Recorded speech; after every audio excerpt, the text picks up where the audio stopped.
اگر آپ چینل پر پہلی بار آئے ہیں تو ابھی سبسکرائب کر کے بیل آئیکن پریس کریں اور رہیں باخبر۔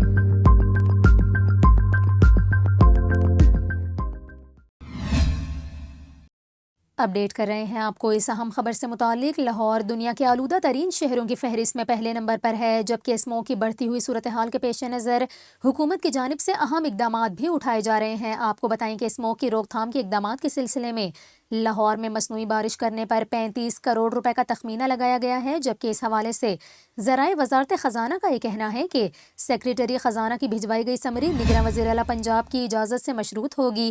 آپ کو بتائیں نگراں وزیر اطلاعات پنجاب عامر میر کا اس حوالے سے یہ کہنا ہے کہ کلاؤڈ سیڈنگ مصنوعی بارش برسانے میں سب سے تیز ٹیکنالوجی ہے۔ انہوں نے کہا چین سے بات ہو گئی ہے، جلد چینی ماہرین پاکستان آئیں گے۔ نگراں وزیر اعلیٰ پنجاب کی کوشش ہے کہ رواں سال ہی مصنوعی بارش کا تجربہ کیا جائے۔ دوسری جانب آپ کو بتائیں کہ اسموگ کی بڑھتی ہوئی صورتحال کے پیش نظر لاہور سمیت 6 ڈویژنز میں لاک ڈاؤن نافذ ہے۔ تمام سرکاری اور نجی تعلیمی ادارے بند ہیں۔ آپ کو بتائیں کہ لاہور شہر کی فضا میں آلودگی کا تناسب 379 ہو گیا، جبکہ شہر کے مختلف علاقوں میں فضائی آلودگی کی شرح 500 سے زائد ہو گئی۔